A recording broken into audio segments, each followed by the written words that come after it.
आज आपण आहोत बेडग येथील बेडग बोलवाड रोडवर खाडे वस्ती या वस्तीवरती आहोत आणि या वस्तीवरची जर अवस्था आपण बघितली, आता पावसाळ्याचे दिवस आहेत, पावसाळ्याच्या दिवसात भरपूर पाऊस आहेच आणि या पावसातच शाळकरी मुलं असतील, वयोवृद्ध माणसं असतील, इथल्या स्त्रिया असतील किंवा इथले जे शेतकरी आहेत यांच्या समस्या प्रचंड वाढलेल्या आहेत। गेली कित्येक वर्षे झाली या रस्त्याची मागणी होत आहे। हा रस्ता व्हावा यासाठी अनेक प्रयत्न चालू आहेत, मात्र ग्रामपंचायत प्रशासनाने जाणीवपूर्वक दुर्लक्ष केल्याचं इथं दिसतंय। कारण ग्रामपंचायत प्रशासनाला गेली 10 वर्षे झाली इथले स्थानिक नागरिक असतील, पालक असतील, वारंवार तक्रार करत आहेत, मात्र इथल्या समस्या काय सुटायला तयार नाहीत। अतिशय भयानक मरण यातना सोसत इथली शाळकरी मुलं असतील, पालक असतील किंवा शेतकरी असतील, वयोवृद्ध माणसं असतील, काही मेडिकलचे पेशंट आहेत, त्यांची अवस्था तर अत्यंत बिकट झालेली आहे की या पाण्यातून गाडी न्यायची तर कशी न्यायची।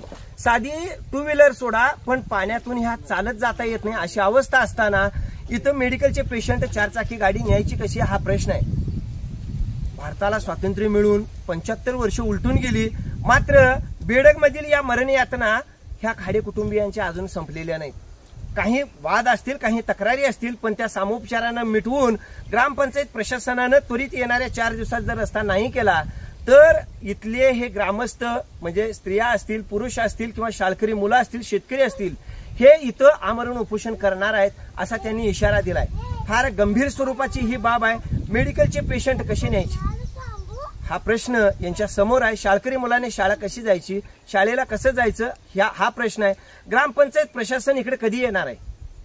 एकदा बेडगच्या लोकनियुक्त सरपंच उमेशभाऊ पाटील असतील, त्यांची संपूर्ण टीम असेल, माननीय कैलासदादा असतील, राजेंद्र नागरगोजे सर असतील, बाळासाहेब ओमासे असतील, यांनी इथं एक व्हिजिट करावी। त्यांनी फक्त चालत येऊन दाखवावं, अशी भयानक परिस्थिती या रोडवर आहे। मग या लोकांच्याकडे तुम्ही कधी लक्ष देणार आहात का घाणेरडं राजकारण करत तिथं खुर्चीवरच बसणार आहात? हे एकदा तुम्ही स्पष्ट करा। अशी भयानक परिस्थिती इथं आहे। एकेकाळचे म्हणजे सांगली जिल्ह्याचे पालकमंत्री आणि विद्यमान आमदार यांची 4 टर्म झाली, मात्र खाडेमाळ्यातील हा प्रश्न जर ते सुद्धा सोडवू शकत नसतील तर मग आडमोठेपणा कोणाचा आहे? प्रशासन याच्यामध्ये खेळ करताय, स्थानिक नागरिक करतायत, काय प्रश्न आहे? त्यामुळे येणाऱ्या 4 दिवसात त्वरित हा रोड व्हावा आणि याच्यावर मुर्मीकरण व्हावं आणि याच्यामध्ये कोणताही अडथळा येऊ नये अशी इथल्या नागरिकांची मागणी आहे। आणि या खाडेमाळ्यात पावसानं एवढी राड झाल्या, लहान मुलं आहेत, आमची शाळेची मुलं आहेत, यायला जायला आम्हाला त्रास होतो।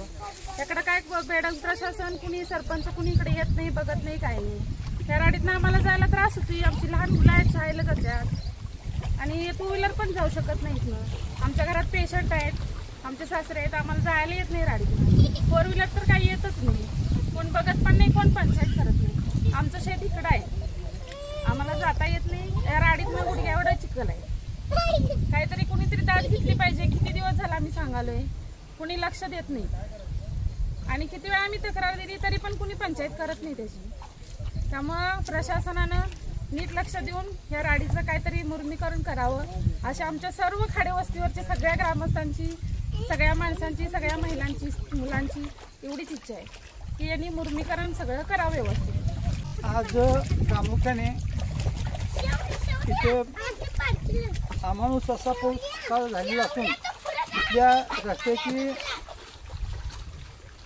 पूर्ण नादुरुस्ती आहे आणि इथे वयस्कर माणसं असू देत, आजारी माणसं असू देत, आता मी सुद्धा उशिकाल या दवाखान्यातला पेशंटच आहे। कारण माझी गाडी या रस्त्यावर घसरून पडली होती, माझ्या डोक्याला मार लागला होता, माझ्या डोक्याची शीत चेकअप झालेली आहे आणि असं असताना प्रशासन याकडे लक्ष देत नाही आणि काही जाणून बुजून मंडळी इथं विध्वंसनाचा प्रयत्न करत आहेत। तरी याचा बंदोबस्त व्हावा आणि याच्यासाठी मी माजी सरपंच असून मी स्वतः कलेक्टर ऑफिस असू दे किंवा पोलीस डिपार्टमेंट असू दे किंवा जिल्हा परिषद पंचायत समिती असू दे, हे तर मी अमरण उपोषणाचा मी स्वतः प्रयत्न करणार आहे आणि मी स्वतः उपोषणाला जाऊन बसणार आहे।